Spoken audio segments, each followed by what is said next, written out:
What is good, YouTube? Quinn Wade basketball analysis coming to y'all with that instant analysis on this Sunday afternoon. We're going to talk about Steven Silas dying. Paul Silas ended up dying tonight. Earlier this morning. Rest in peace. His son ended up missing tonight's game as a coach. But they did it for him. They won a tough game against one of the best teams in the NBA against the Milwaukee Bucks. Chris Middleton did go down with the ankle injury. He was out for the rest of the game. They could have used him down the stretch. They looked a little lost, a little confused offensively tonight down the stretch. The Rockets played with a lot more fight. They really wanted to win this game. They really wanted to show that they can compete. The game was close throughout the entire game. You thought it was going to get away from them in the first quarter. They were resilient. They really wanted to show that they can really win this game, and they actually got it done. We're going to talk about the Rockets first. Jabari Smith Jr., he ended up having 6 points, plus 13 and plus minus 4 personal fouls, 2 turnovers, 1 block, 3 steals, 2 assists. I just liked his activeness. He really rotated well, really communicated well, really fought through the screens, really tried as hard as he could to defend. He's not a great defender, not even a good defender, but he's a rookie. You don't expect him to be great. He wasn't a great defender in college to me either, but I liked his improvements of what he has done. And I like that the fact that he's been getting better because he had 10 rebounds tonight. You need somebody that's that tall, that mobile, that athletic. He can utilize that ability to be a great rebounder and a great scorer. He didn't have the matchups tonight to take advantage of that.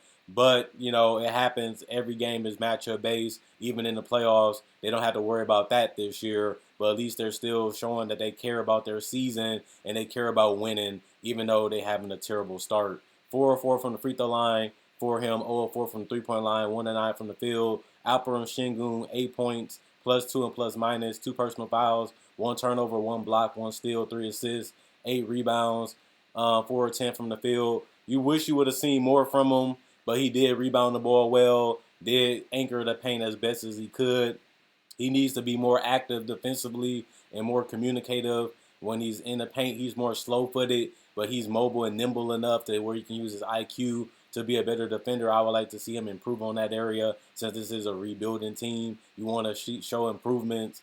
9 points, a plus 11, and plus minus for Eric Gordon. 1 turnover, 1 steal, 1 assist, 3 rebounds, 1 of 5 from 3, 4 of 10 from the field. He's still one of the very few players left from that James Harden Rockets team, and he's still contributing pretty well for them this season. Kevin Porter Jr., 18 points, plus 3 and plus minus, 2 personal fouls, 4 turnovers, 1 block, 2 steals, 7 assists, 3 rebounds, 2 of 2 from the free throw line, 0 of 3 from the 3-point line, 8 of 16 from the field. Just really was efficient tonight outside of his 3-point shooting. You like to see him playmaking and scoring. That's something that he still is trying to figure out, but it's a growing process. We'll see if he figure it out within the next 2 to 3 seasons. Jalen Green, 30 points, negative 3 and plus minus, 2 turnovers, 3 assists, 3 or 4 from the free throw line, 3 or 6 from the 3-point line, 12 or 21 from the field. I love what I seen out of Jalen Green. He was one of the biggest reasons why they won. Hit a key 3, got them buckets laid down the stretch. He's supposed to be their go-to guy. He's supposed to be their franchise player. He's supposed to be their offensive leader, and he did that tonight against a great defender and Drew Holiday and Javon Carter and Brook Lopez. He scored on him a couple times, and he also scored on Giannis. And those are 2 of the best interior defenders in the league. And Jalen Green got it done tonight in the paint as well as on the perimeter. Fernando, 4 points, plus 7 and plus minus, 5 personal fouls, 1 turnover, 1 block, 1 assist, 6 rebounds, 2 of 2 from the free throw line, 1 of 3 from the field. Garuba, 2 points, negative 4 and plus minus, 1 block, 2 rebounds, 0 of 2 from the 3-point line, 1 of 3 from the field. Kevin Martin Jr., 10 points, negative 8 and plus minus, 1 personal foul, 1 turnover, 1 block, 1 steal, 2 assists, 7 rebounds. He also was 0-1 from the 3-point line, 5 of 9 from the field. Tari Eason didn't have a great game tonight, negative 8 and plus minus, 0 points, 3 personal foul, 2 steals. He also had 1 rebound, 0 of 2 from the field. Garrison Matthews, 5 points, plus 10 and plus minus, 2 blocks, 1 rebound, 1 of 3 from the 3-point line, 2 of 4 from the field. And Knicks, 5 points, plus 2 and plus minus, 1 of steal, 4 assists, 1 rebound, 1 of 3 from the 3-point line, 2 of 4 from the field. Marjanovic didn't play. Christopher didn't play. Washington didn't play. Huggins didn't play. They shot 44% from the field, bad 22% from three, but they did shoot 91% from the free throw line, and they made them when it mattered in the fourth quarter when they was up. They had to make them to win the game, and they got it done. Jalen Green primarily got it done, making both of his 49 rebounds total, 23 assists, 11 steals, 8 blocks, 12 turnovers, 17 personal fouls, 97 points for the Rockets. And the Bucks, they had a great defensive scheme. It just offensively they couldn't buy a bucket from three or from the field. They took some tough shots. Middleton would have definitely helped them out. 16 points for Giannis, -11 and plus minus.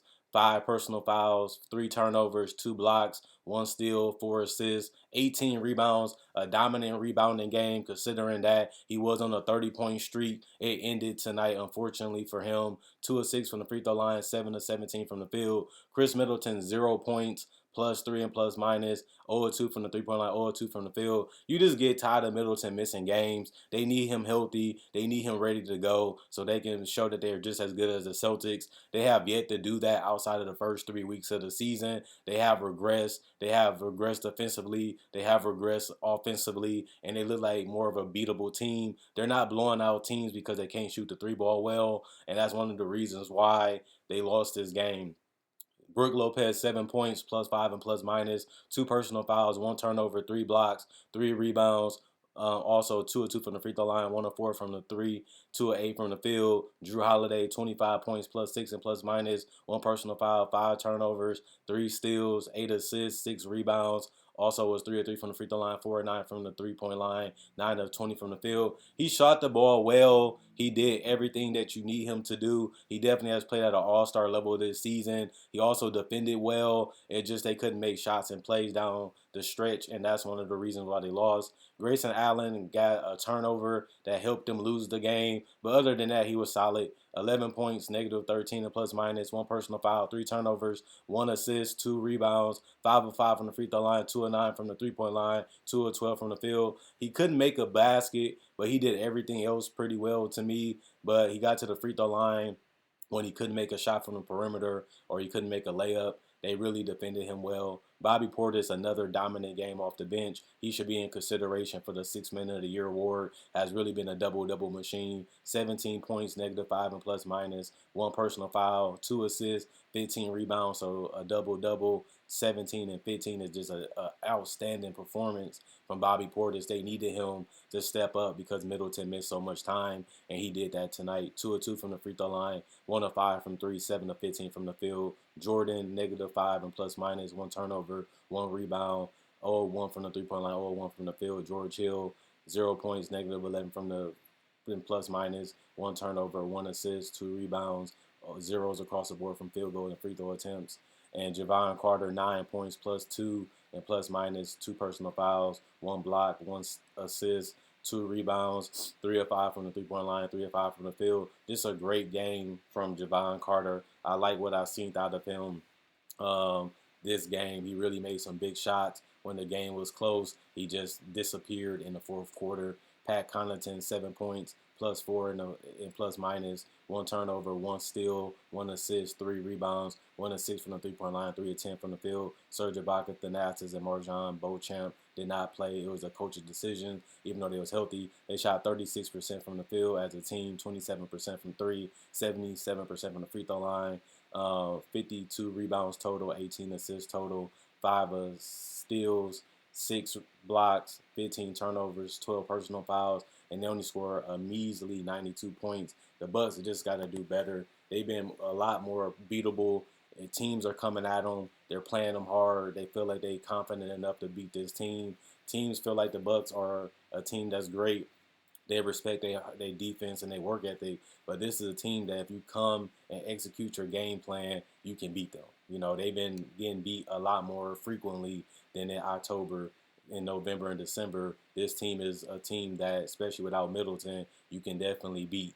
And they need to figure out a way to get the shooting going. They need to figure out a way to defend better. And they need to figure out how they can improve as a team instead of resting guys and letting guys take days off. They need to be sending a statement that we're the team to beat, like the Celtics are doing, and they're steamrolling team, while the Bucks are just in every battle. It's competitive, it's close. You don't know who's going to win the game, and that's not really sending fear to teams. You're supposed to fear the deer, not be standing around the deer feeling comfortable and relax and feeling like you can beat them just like the Rockets did. The Rockets came at them. They was fearless and they was able to beat them tonight even without their head coach. And that sends a message that the Bucks need to figure out what they're going to do with Middleton, what they're going to do with this mid-range and three-point shooting, and how is Giannis going to get back on track. He had a dominant stretch, but they lost a couple games during that stretch, and some of those games was close too.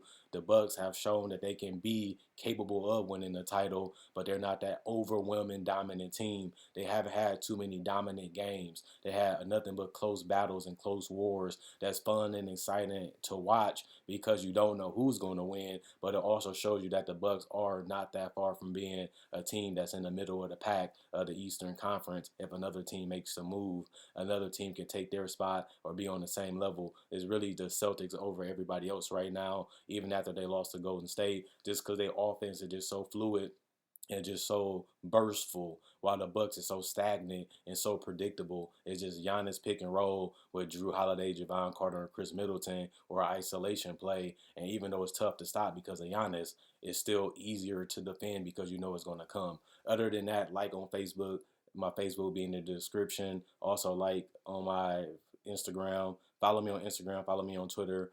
Also, follow me on Facebook. You can find that on my channel. Click my channel. You can follow me on my socials, on my banners, which one you want to follow me on. Also, like this video and share. Liking and sharing allows the channel to continue to grow. The more it continue to grow, the bigger the channel can get. Thanks for the love. Thanks for the support. We've been flying up subscribers. Let's get to 7,000 before January 1st. Hopefully we can do it. We already ahead of schedule anyway, so I'd be grateful for whatever we get. Quinn Wade Basketball Analysis signing out, and I'm done for the night.